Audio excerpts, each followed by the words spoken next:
Bonsoir. Merci d'accueillir Claire Denis. Merci beaucoup.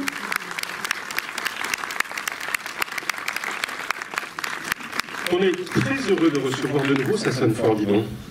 On avait déjà voulu l'inviter pour Amour et Acharnement, et puis il y avait eu une espèce de petit truc où Vincent Lindon avait remplacé en dernière minute Claire. Mais c'était formidable par ailleurs. Je raconterai à Claire tout à l'heure parce que c'était assez épique cette rencontre publique avec Vincent Lindon.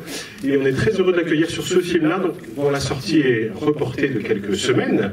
Mais peu, et on a quand même choisi avec Claire de maintenir cette avant-première exceptionnelle, notamment grâce au distributeur Mathilde et Paul d'Advitam. Merci beaucoup. Tu veux dire un mot avant Oui, je voulais remercier Judy qui a fait les costumes, qui est là. On peut applaudir du coup. Où est-ce qu'elle est?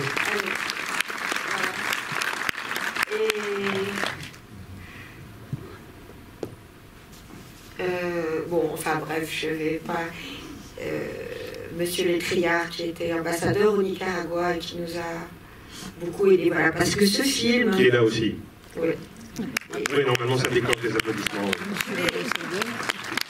Je voulais dire qu'il est adapté d'un livre, d'une nouvelle, d'un romancier américain. C'était son premier roman.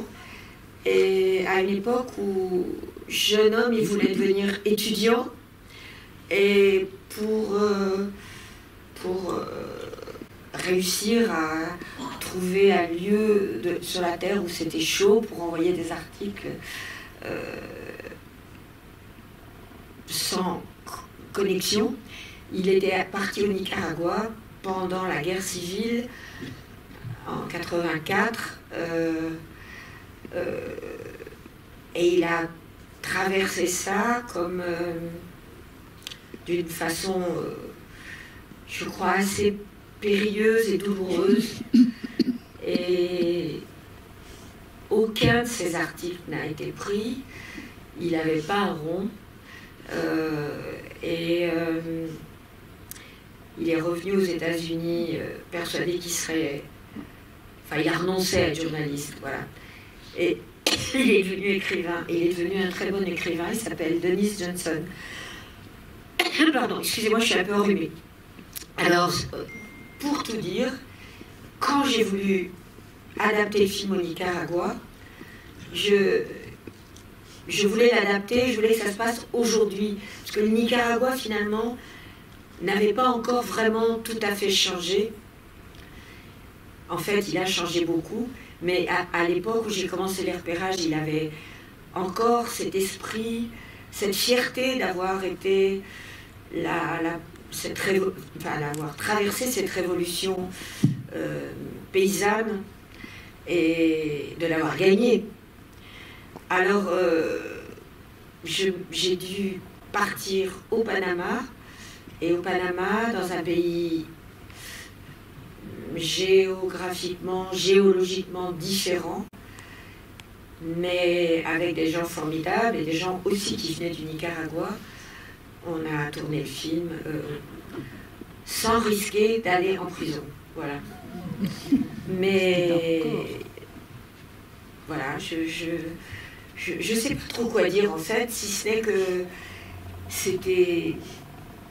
J'ai eu grand regret de ne pas tourner au Nicaragua, mais franchement, l'équipe du Panama nous a... Je pense que Judy, qui a fait les costumes, ne me contredira pas. On a été bien... Cette équipe panaméenne était tellement forte et joyeuse.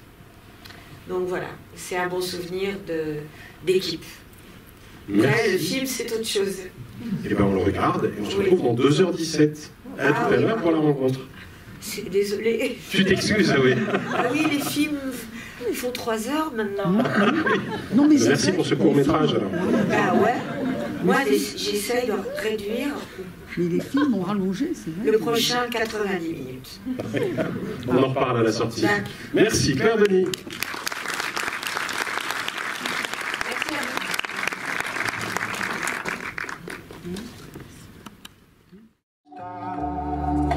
Saw the stars and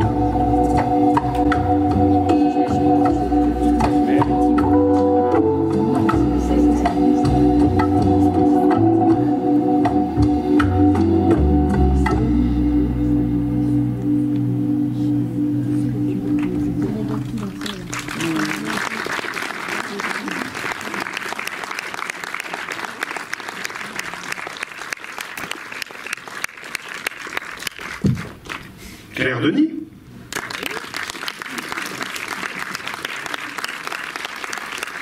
Je ne croyais pas que c'était moi. Non, vous l'avez dit d'une manière tellement gaie, je me suis dit, ça ne peut pas être moi. Mais pas du tout. Avec un femme aussi formidable, ça pouvait être que gay en fait. Merci. C'est comme dans le film. Je pose 3-4 questions, puis après, très vite, on va passer la parole à la salle pour poser des questions directes. Pour raccrocher avec l'introduction tout à l'heure, on a évoqué le fait que l'expérience elle-même du roman initial de Johnson datait de 84, il est publié en 86, et que du coup, parmi les premiers choix qui sont opérés, il y a le fait de situer l'action à l'époque contemporaine, présente notamment par cette question du Covid, des masques, de la machine à tester la fièvre, tout ça. Pourquoi c'était important de faire ce choix-là, alors que par ailleurs, c'est pour l'orienter vers une question de cinéma, on voit bien quand même qu'il y a une présence policière très très forte, qu'il y a un contexte politique très très tendu, que très vite on voit des affiches sur les élections à venir, qu'il y a des tracts, qu'on se refile au marché, sur la dictature, etc. Et donc l'ancrage politique est extrêmement fort, mais décontextualisé par rapport au récit initial.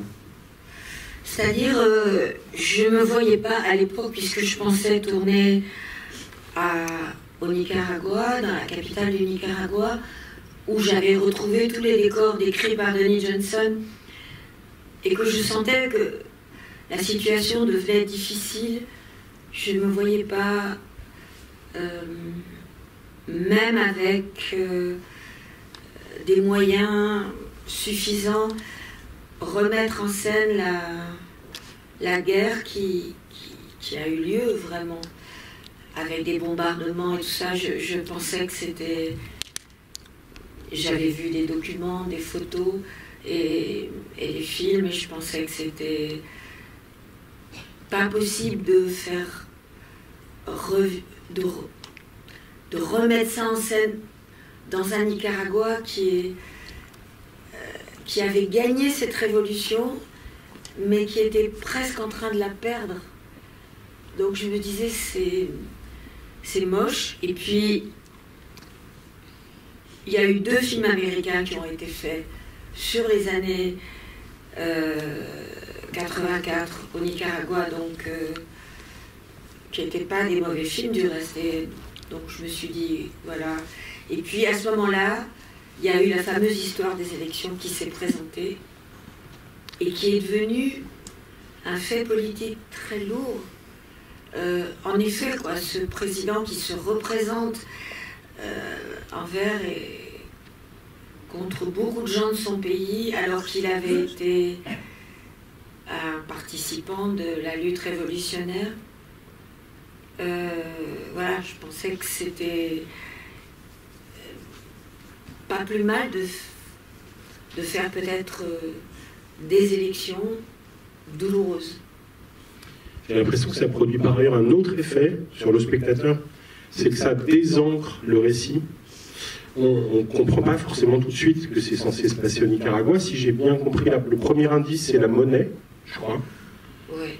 Et du coup, le spectateur peut, dans un premier temps, penser que c'est une fable politique générale qui pourrait se passer un peu dans n'importe quel pays de cette zone géographique.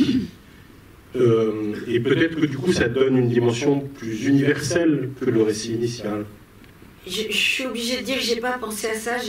J'ai fait une chose très naïve. J'ai mis l'arbre rouge au début. Il y a ce arbre découpé comme ça, Plan, oui. qui est ce que la présidente du Nicaragua ce fameux arbre qui décore la capitale du Nicaragua. Mais pour ceux qui ne sont pas allés au Nicaragua, évidemment, ça ne veut rien dire.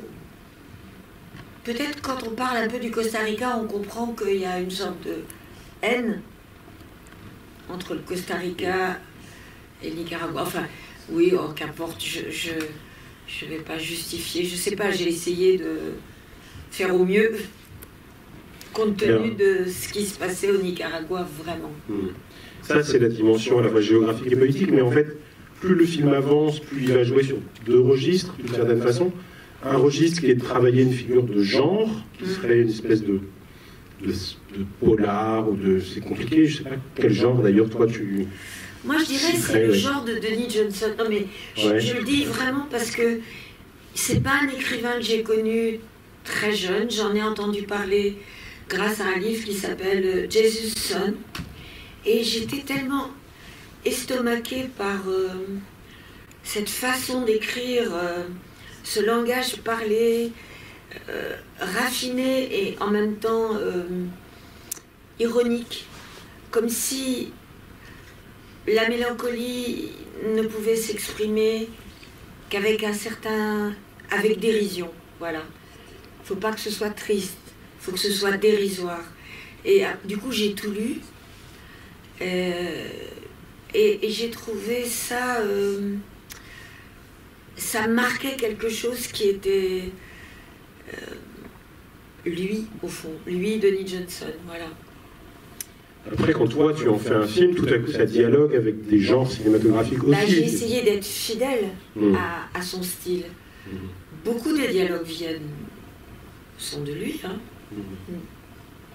Alors, il y a cette dimension-là, de genre, y compris potentiellement film d'espionnage. Enfin, c'est presque des horizons du film, parce qu'en fait, tu vas jouer avec ces codes-là, mais d'une certaine façon, tu les déjoues presque tout le temps. Enfin, c'est une façon très étrange de traiter la question du genre.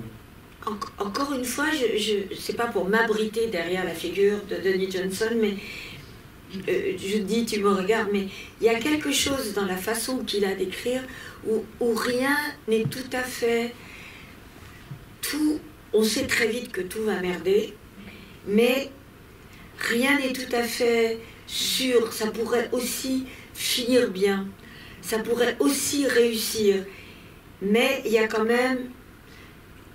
La balance penche un tout petit peu du mauvais côté, toujours, quoi. Et ça, j'ai essayé de le garder quand même, parce que c'est ce qui me... Je ne vais pas dire que c'était ce qui me plaisait, mais je trouvais que dans les livres, et en particulier dans ce livre, c'est ce qui rend le personnage de cette jeune femme qui survit en se prostituant, pratiquement, enfin pas pratiquement, carrément,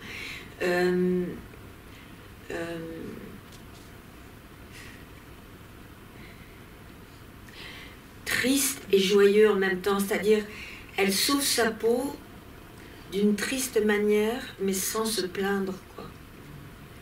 Et quand je l'ai rencontré, Denis Johnson, j'ai voulu le rencontrer parce que il est mort brutalement d'un cancer des poumons, mais je pensais qu'il allait accompagner un petit peu. Il m'a dit, oh, me demandez pas de participer au scénario, je déteste ça, mais il m'a parlé quand même de lui à Managua pendant la guerre civile, et il me disait, je suis elle, je n'ai pas réussi à vendre un seul article. J'étais au milieu d'une guerre civile, personne ne voulait de mes papiers, on m'avait confisqué mon passeport, j'étais paumée, quoi. Et voilà, donc j'ai essayé d'être fidèle sans me dire...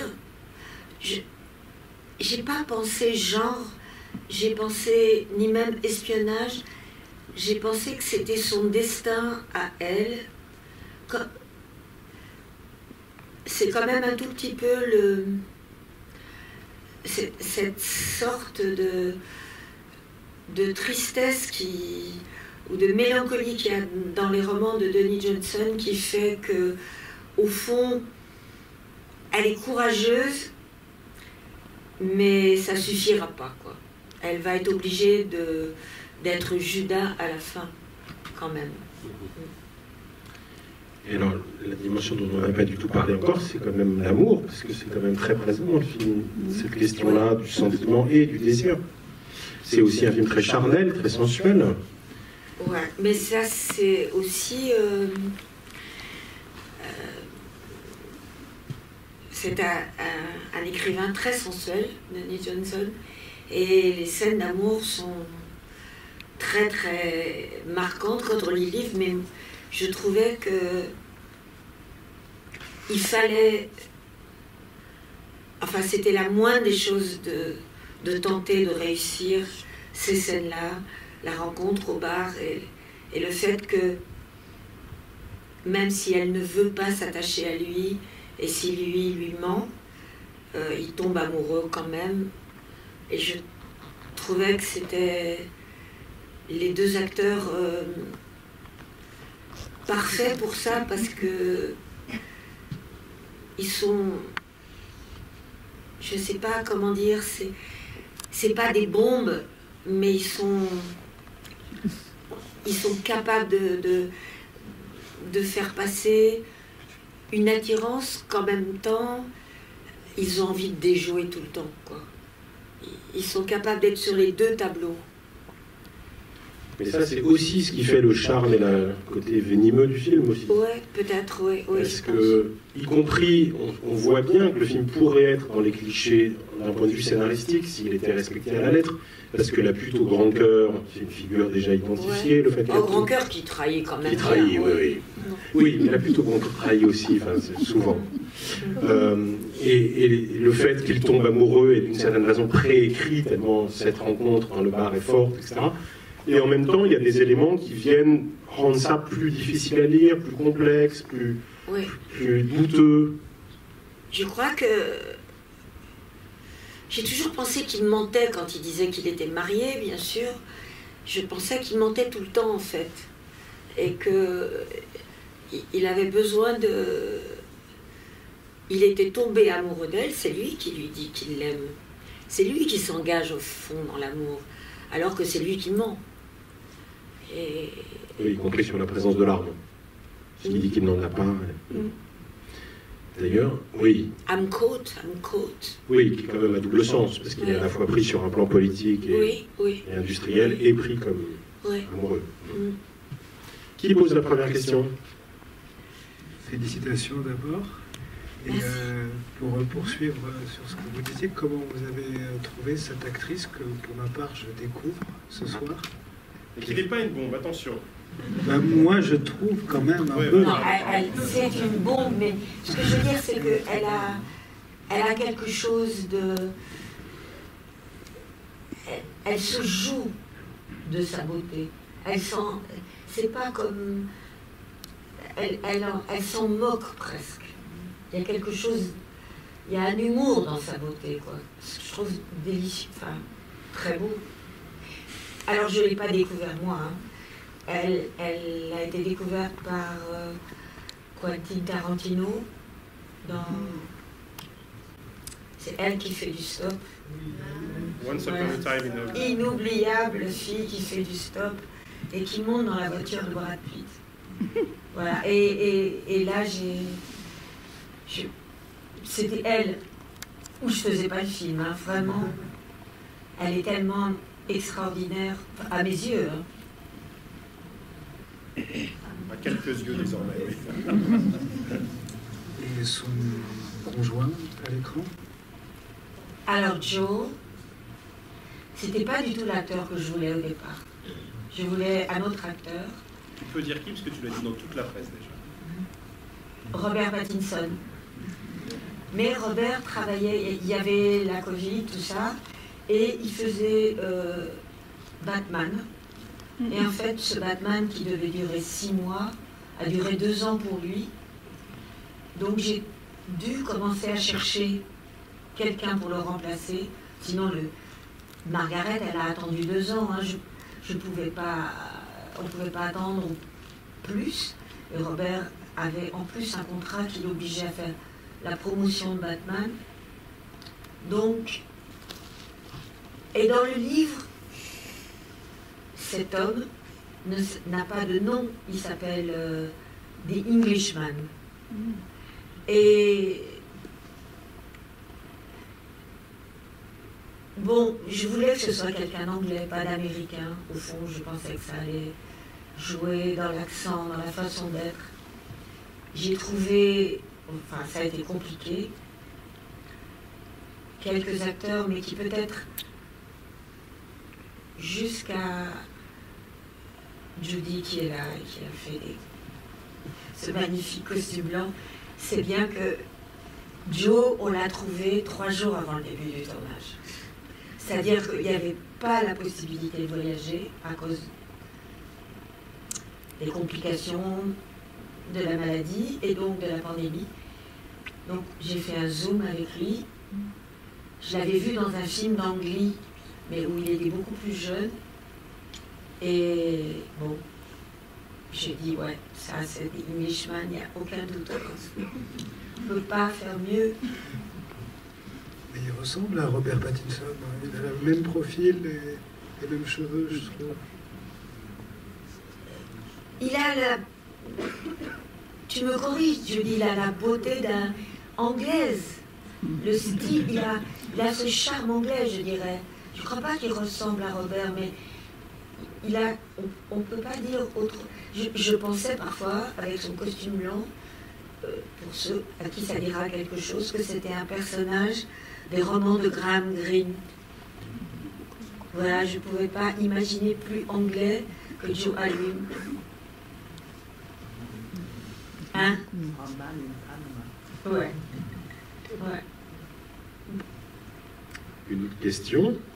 Et des acteurs du Panama, enfin, des latins de Los Angeles aussi, voilà. Pardon, excusez-moi. Bonsoir. Bonsoir. D'abord, merci pour ce film. J'ai eu beaucoup de plaisir à le regarder. Et à la fin du film, j'ai pensé que en fait, j'avais pas très bien compris et que c'était prévu dès le départ qu'elle le trahisse. Alors qu'en fait, c'est pas. Donc en fait, à la fin, je n'avais pas compris quoi. Et si c'est pas le cas, finalement, pourquoi elle le trahit? Moi, dans le livre, hein, je pensais, quand je lisais le livre la première fois, qu'elle n'allait pas le trahir. Mais j'ai été très surprise dans le livre aussi que finalement, ce gars de la CIA arrive en lui permettant de retourner aux États-Unis, lui donne la possibilité de rentrer aux États-Unis en trahissant, quoi. Et donc pour moi, je pensais que j'ai suivi, je crois que c'était comme ça, et d'autant plus, il y a une chose dans le livre que je ne pouvais pas faire, parce que c'était un livre qui est pas très gros, mais qui est très long au fond. C'est qu'une fois qu'elle a passé la frontière et qu'elle a trahi les Englishmen, elle, au lieu de retourner aux États-Unis, elle s'installe dans un bar au Costa Rica et elle dépense tout l'argent dans ce bar en l'attendant. Et le barman lui dit, mais c'est pas possible, quoi, rentre chez toi. Et en fait, elle l'attend. Jusqu'au jour où elle voit un homme rentrer dans le bar qui porte une montre ou des lunettes, enfin quelque chose qui lui fait penser que ça appartenait à l'anglais et que peut-être il était mort. Mais voilà, moi je pense que la trahison, oui, pourquoi elle le trahit? Parce qu'elle a besoin d'un passeport et d'argent. Peut-être que l'amour, pour elle, je ne sais pas si elle y croit assez à l'amour. Elle croit elle sait qu'elle est tombée amoureuse de lui, mais je pense c'est pas pareil de tomber amoureux et de croire vraiment à cet amour-là. Je pense que c'est pas tout à fait la même chose. Il me semble que elle est comme ça.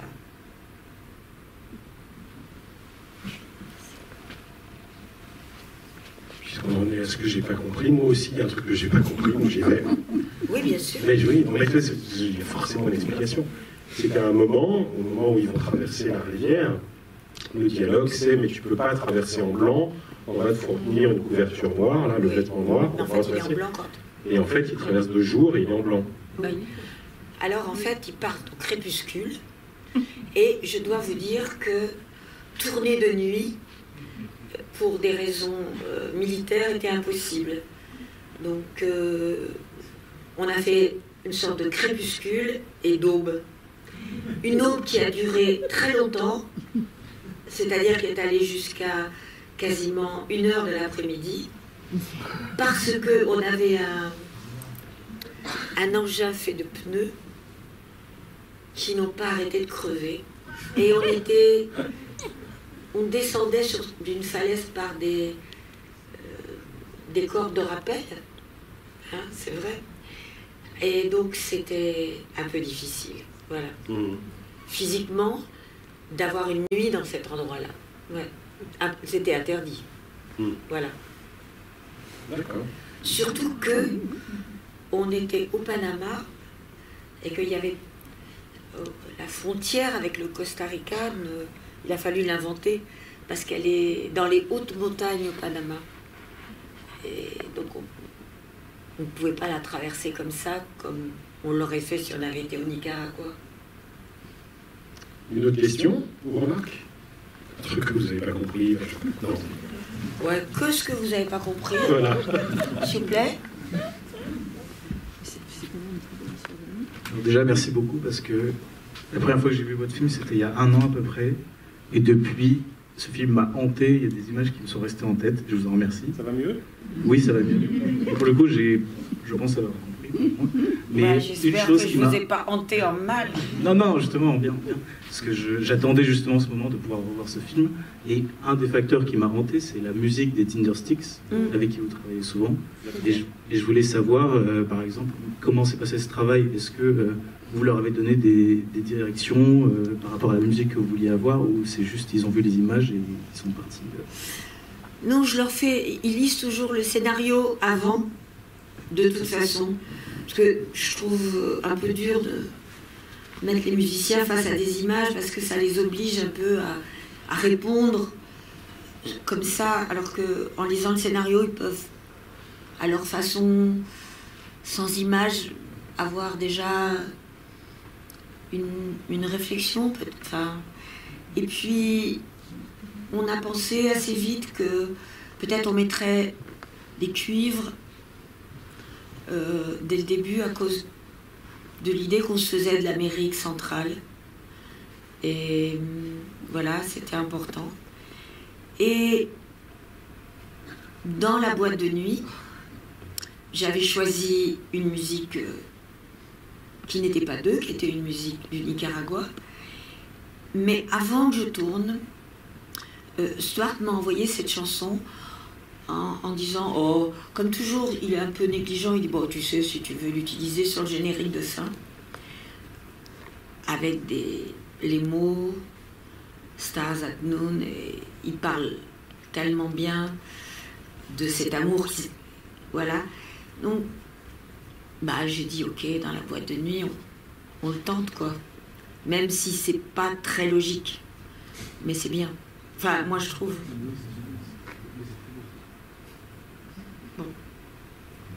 Mademoiselle. Alors moi j'avais plutôt une question sur le scénario. J'ai pas vu... Au centre. Ah, pardon. Lorsque vous travaillez sur le scénario dans vos films, vous travaillez souvent en duo. Et là j'avais remarqué qu'il y avait beaucoup plus de noms au scénario que d'habitude dans vos films. Et je me demandais du coup comment s'est passé le travail. On est 3, non? Oui, 3.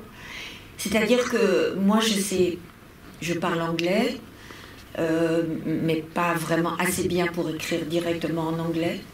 Donc j'ai travaillé avec Léa Missius sur une adaptation en français et Andy Litvak l'a traduit en anglais avec nous du reste pour que, bon, puisqu'évidemment le film il y avait de l'espagnol mais quand même aussi beaucoup d'anglais évidemment.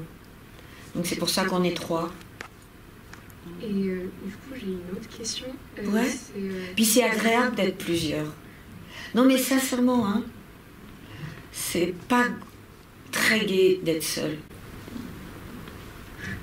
Et donc, je crois que c'est pas la première fois que vous adaptez un livre. Oui, non. Il me semble que Beau Travail aussi, c'est une adaptation, à peu près. Beau travail, en fait, c'est bidon. Enfin, non, excusez-moi. Non, c'est vrai que c'est une forme de lointaine évocation de Billy Budd d'Herman Melville. Mais franchement, Billy Budd, c'est pendant les guerres napoléoniennes, sur un navire de guerre anglais. Donc, c'est la Légion étrangère qui m'a... Je ne savais pas très bien filmer un petit groupe d'hommes comme ça sur ce territoire. Aujourd'hui, Djibouti, toutes les armées du monde sont à Djibouti aujourd'hui. Mais quand on a tourné le film, non. Il y avait l'armée française seulement et l'armée djiboutienne. Donc, un monde d'hommes à Djibouti, pour moi, il fallait que je me le représente un peu. J'avais que 15 comédiens. Et donc, c'est devenu une sorte de huis clos dans le désert.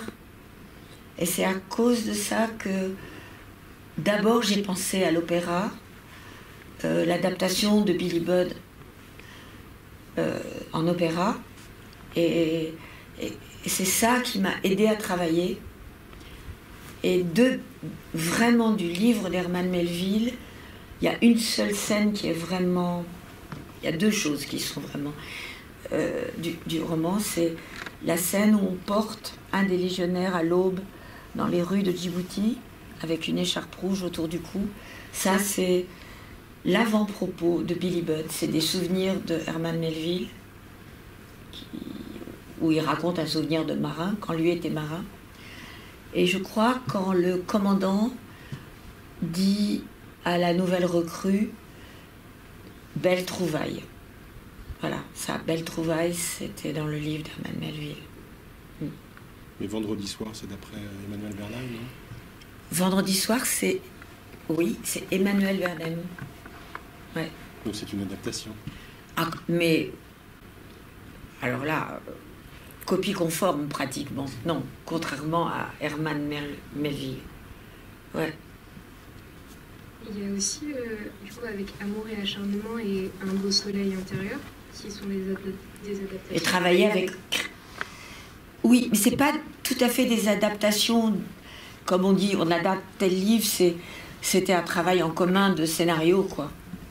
Où Christine...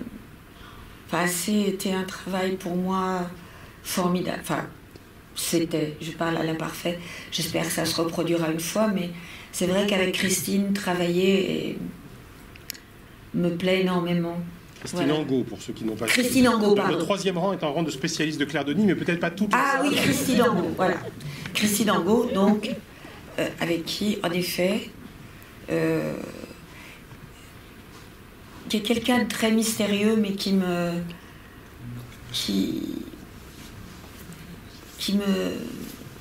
plaît énormément,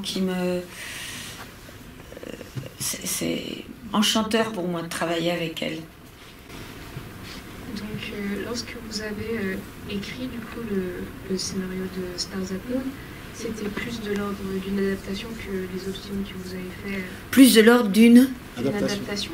Adaptation. C'est-à-dire que lorsque vous l'avez écrit, vous essayez de transposer comment vous visualisez, entre guillemets, le livre, le support. Si vous voulez, déjà, je me disais que je ne pourrais pas reproduire cette révolution de 84 à cause, je ne me voyais pas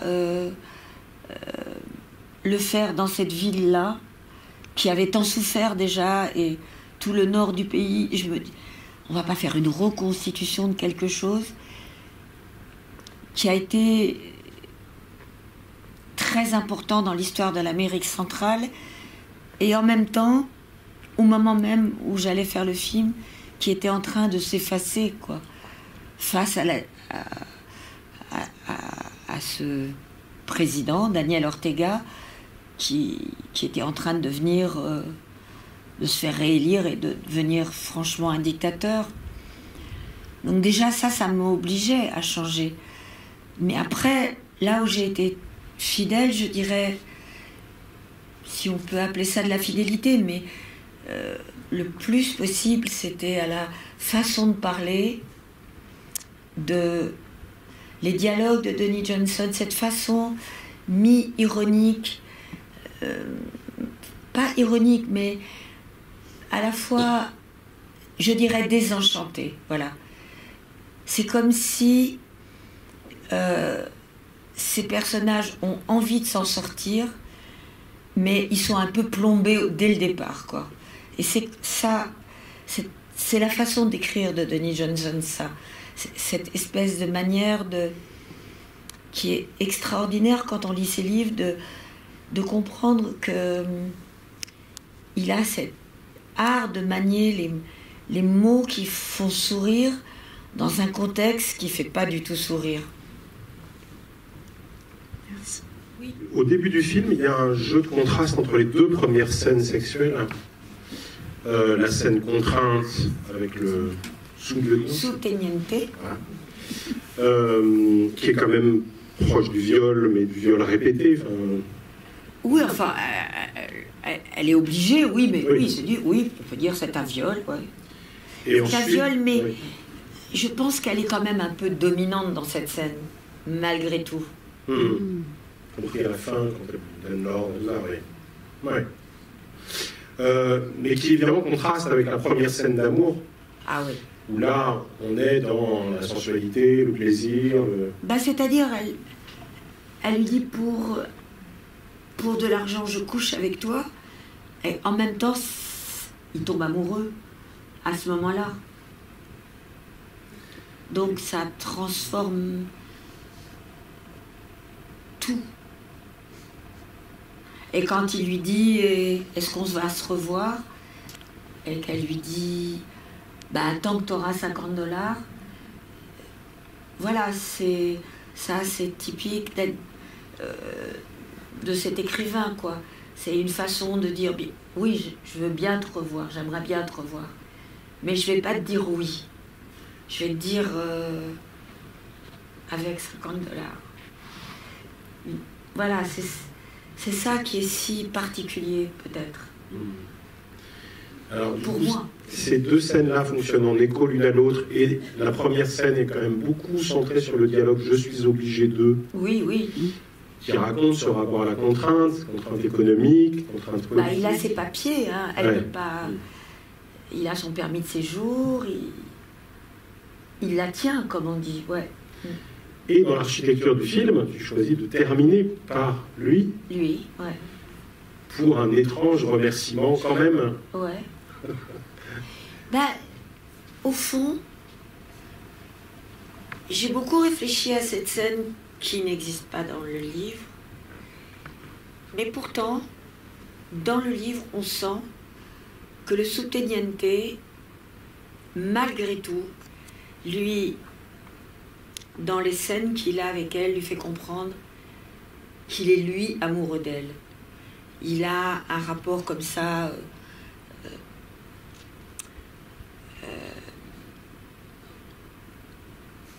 de prostitution, mais en fait il lui fait comprendre que elle va lui manquer. Voilà. Et je me suis dit que alors ça serait pour exprimer ça comme c'est exprimé dans le livre. Il fallait qu'il soit là à la sortie, à la barrière de la frontière avec le passeport, en lui disant « I will miss you », je vais te regretter, et qu'elle lui dit « Bon, bah, au fond, t'as pas été si mauvais, quoi, pour moi. T'as pas été le pire. Le pire, c'est peut-être le vice-ministre ou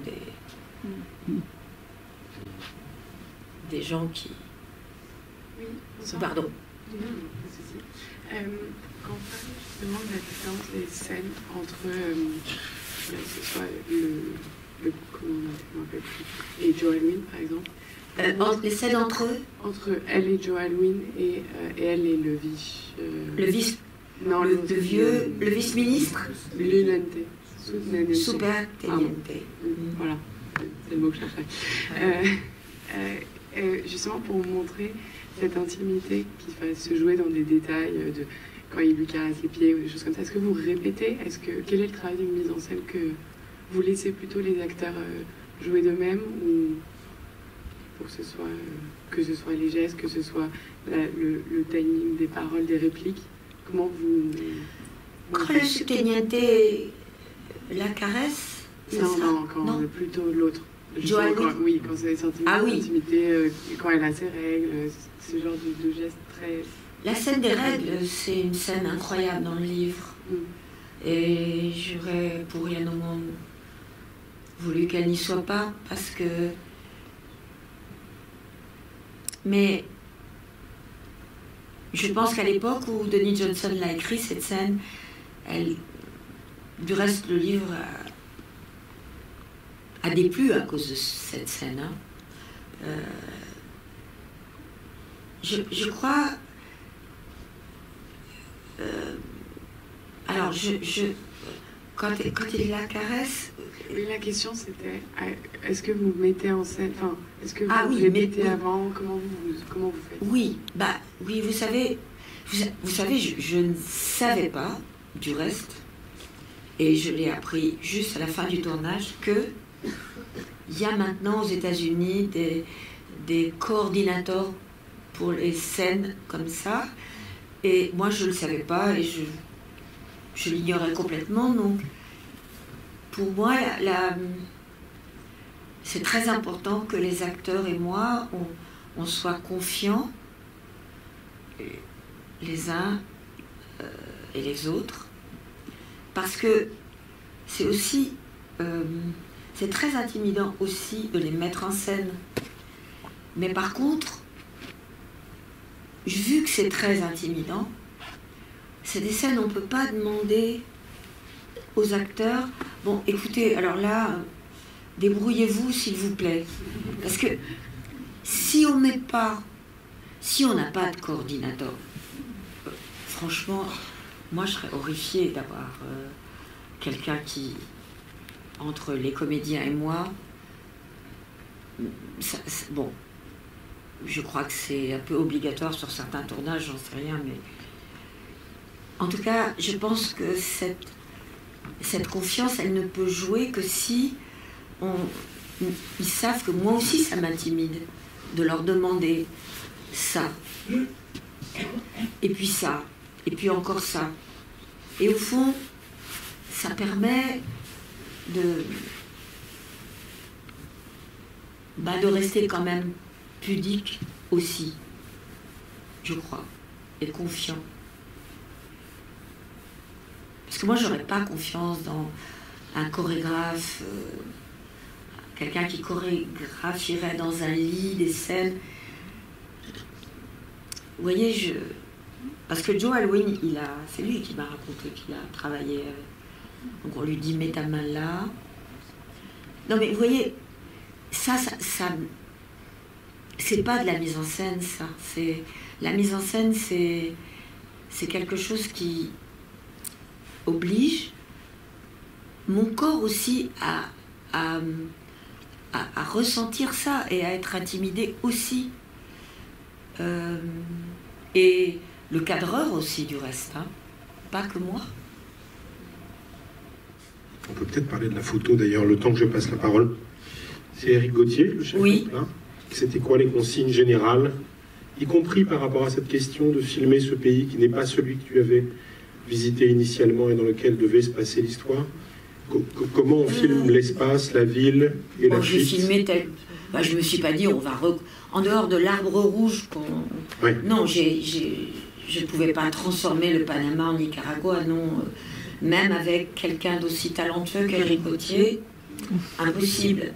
Non, ce qu'on s'est dit, c'était que on serait avec des focal scopes des années 70, c'est-à-dire ces fameuses focales qu'utilisait Coppola avec ses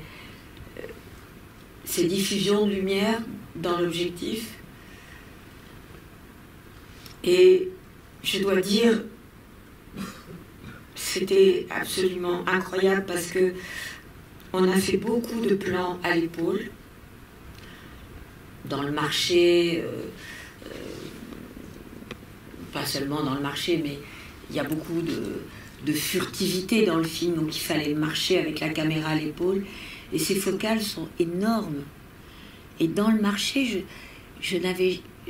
c'était un 100 mm, et Eric est pas très grand, et il avait cette caméra sur l'épaule avec un objectif qui était comme ça, comme un canon, et avec une telle dextérité. Et c'est pas de la dextérité ce qui anime Eric, c'est un homme sensible.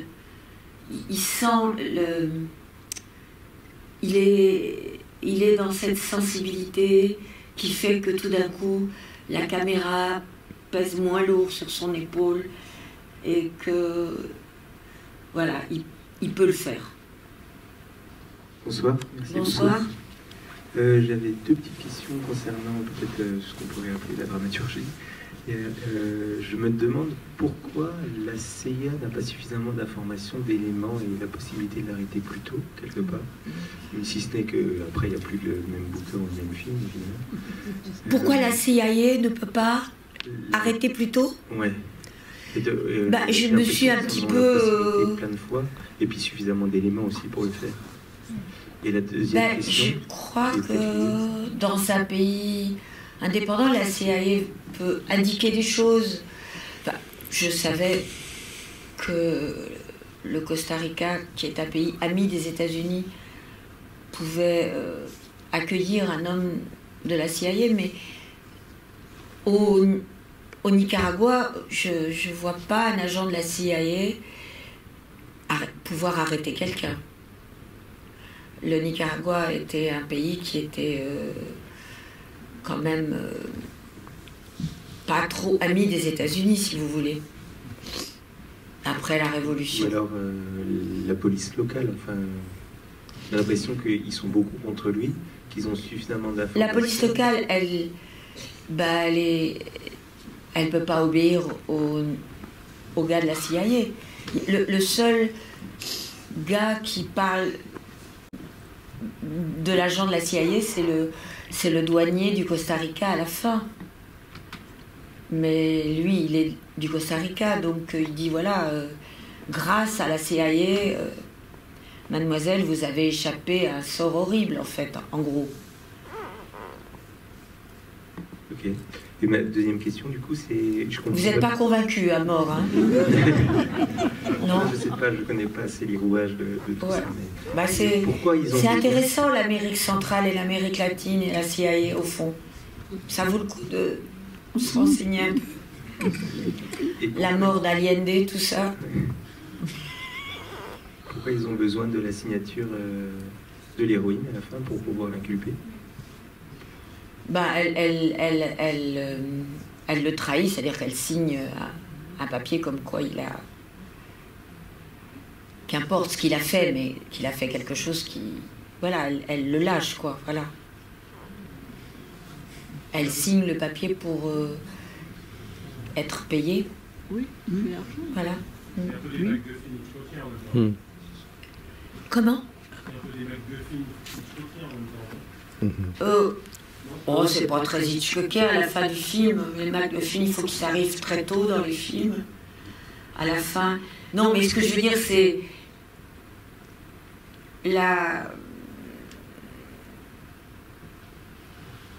je crois que c'est... L'affaire signée, c'est l'affaire pliée aussi. Il n'y a pas un suspense énorme sur la signature. Peut-être on peut dire qu'il y a un tout petit peu de suspense quand il l'attend au café. Il, c'est un des deux frères de Safdie, par ailleurs, auquel tu tenais beaucoup comme acteur. Benny, ouais. Je l'avais vu dans The Good Life et je trouve que c'est un acteur exceptionnel.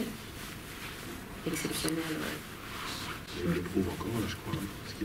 Et il le prouve encore, là, parce qu'il n'a pas beaucoup de scènes, en fait, mais il est vraiment formidable. Il n'a pas beaucoup de scènes, mais en fait, elle est commun que la scène du café, quoi. Je trouve, enfin, moi, il m'impressionne. Il a une gentillesse qui fait peur. C'est ça. Je trouve. C'est joliment dit. Merci pour ce beau film. J'ai été sensible à l'ironie dans le film, à plusieurs reprises, quand elle parle de sa volonté de mesurer l'espace de l'enfer. Bon, ça c'était très fort cette réplique, mais aussi l'hôtel qui s'appelle El Porvenir. Alors, qui veut dire le futur, l'avenir, exactement. Et donc, évidemment, c'est éminemment ironique, puisque l'avenir... et pas très brillant. Dès qu'on dépasse le seuil de ce refuge, en fait, on se retrouve dans la jungle. Et vous employez même ce mot de façon implicite quand vous dites, quand elle est à la sortie, c'est là que le Teniente vient la voir, parce qu'elle est sortie de cet enfer, en fait. Hein, c'est un voyage au fond de l'enfer. Mais je voulais savoir si c'était vous qui aviez choisi ce nom d'hôtel ou si par ironie sur le tournage, il se trouvait que l'hôtel s'appelait comme ça déjà. Il n'y a pas le nom du... C'est un motel dans... Enfin, par opposition à Managua, il y avait un hôtel très connu où tous les journalistes étaient, qui est une forme de pyramide qui est très beau. Mais j'ai pas trouvé un hôtel un peu... Donc j'ai essayé de trouver un hôtel un petit peu années 60 comme ça à Panama. Mais le motel, j'en ai trouvé que de l'autre côté du Panama, côté Atlantique, un motel, un vrai motel, quoi. Et c'était un motel où vraiment, je ne savais pas, mais c'était un motel où on payait à l'heure. Hein. Donc, il ne s'appelait pas El Porvenir. Et dans le livre, il n'a pas de nom. Et en regardant la carte, j'avais vu qu'il y avait un petit port sur la côte atlantique du Nicaragua qui s'appelle Porvenir. Je me suis dit, voilà, ça c'est pas mal pour le nom du motel. Ouais. Ah. Oui, j'avais une question par rapport justement au chef-op et au cadre. Comme je travaille souvent avec Eric. Moi, j'ai travaillé souvent avec Eric. Gauthier, merci. C'est ma première. J'ai travaillé 2 fois. D'accord. Amour et acharnement et ce film-là. D'accord. C'est les 2 seules fois, je le connaissais depuis très longtemps, hein, parce qu'il a travaillé avec des amis à moi. Mais il travaille beaucoup. Et il s'est trouvé qu'Agnès Godard n'était pas libre quand j'ai fait Amour et acharnement. Et j'ai rencontré Eric. Enfin, j'ai rencontré. Je lui ai demandé, il était libre, on a fait le film ensemble. Et comme on a enchaîné les 2 films, il est resté avec nous pour le 2e film, pour Les Venus au Panama, voilà. Okay. Du coup, ma question, c'était justement comment vous travaillez. Mais il y avait... ces 2 films étaient si proches que ça a été quand même un...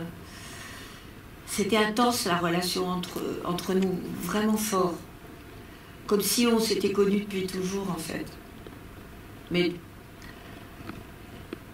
c'était bien, ouais.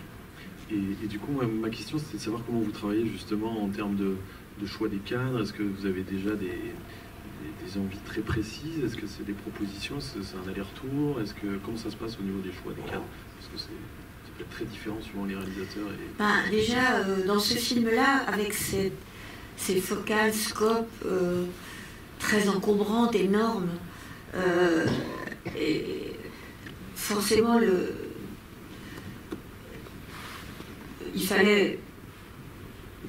il a fallu qu'on agrandisse la chambre du motel. En fait, la chambre du motel, c'est 2 chambres. On a abattu une cloison au milieu pour qu'on puisse travailler avec ces focales.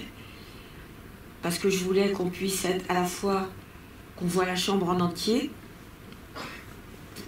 pour voir que c'était un motel et que c'était une petite chambre. Je voulais qu'on voit la porte dérobée, mais je voulais aussi qu'on puisse être très près d'eux. Donc, je crois que c'est difficile la compréhension du cadre et de la lumière, enfin disons du cadre, c'est quelque chose qui se passe quand on tourne en décor naturel, dans le choix des décors. et le choix des focales. Et c'est quelque chose qui, au fond, je vais dire un truc un peu bête, mais qui est vrai, c'est que c'est quelque chose qui se passe pendant l'écriture du scénario. C'est pas tout à fait vrai, mais quand même dans l'écriture du scénario, on sent un peu la proximité ou l'éloignement. Et donc, on est déjà un peu près, quoi.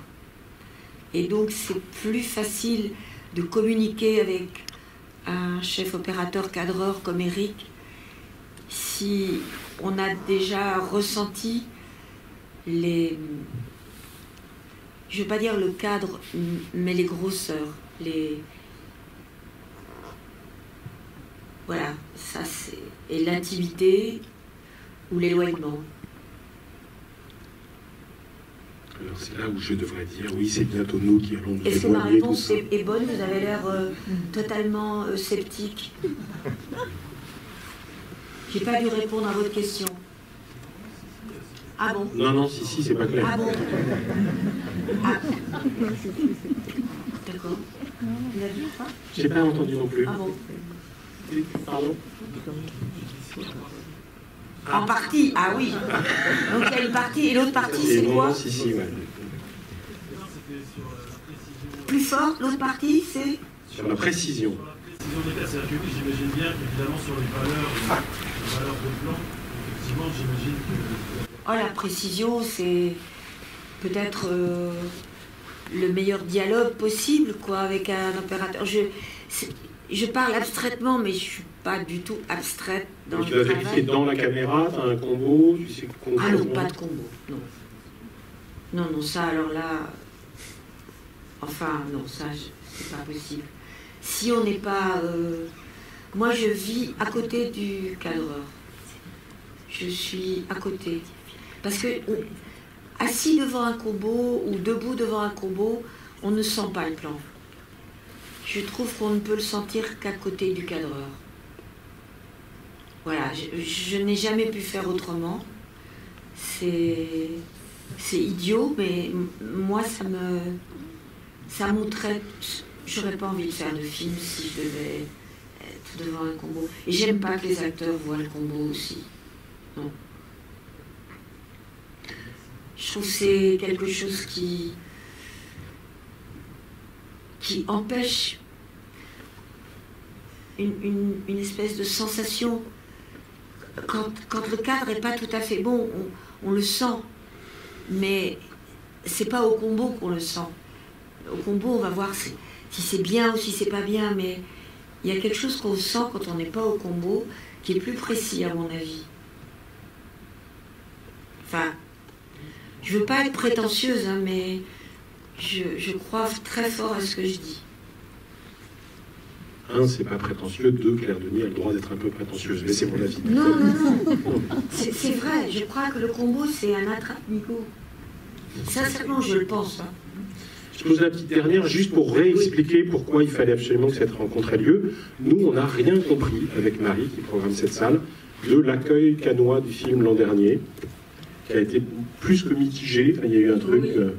Et est-ce que toi, tu l'as compris en tant qu'autrice et réalisatrice du film? Comment tu l'as vécu, ça, qui nous laisse pantois et qui fait qu'on s'était dit, ben non, mais nous, on veut à tout prix que Claire revienne sur ce film-là parce qu'on veut le défendre? Je n'ai pas compris. Vous savez, j'ai dû finir le film le lundi et le mercredi, il était à Cannes. Je n'ai pas compris. La seule chose qui me plaisait, c'était que les acteurs soient là. Enfin, je sais pas. Je n'ai pas ressenti quelque chose de triste à Cannes. C'est après. Je me suis dit, ah oui, le film n'a pas été peut-être beaucoup aimé. En même temps, il a eu un prix. Bon. Le grand prix, quand même. Hein. Ouais, bon, alors je me suis dit... Et puis voilà, après, il a eu une vie, voilà, ici ou là, ailleurs. Non, mais c'est pas grave. Enfin, je sais pas, c'est quand même un peu... C'est une tragédie. la trajectoire d'un film, on ne peut pas trop prédire, quoi. Et moi, j'étais heureuse d'avoir fait ce film. Donc, ça compte aussi. Et bien nous, on est heureux de l'avoir aimé et de l'avoir projeté ce soir. Merci beaucoup, Claire Denis, et merci à Advitam pour cette avant-première. Merci beaucoup. On peut sortir par la terrasse parce qu'on est un tout petit peu hors délai. Hors délai, pardon.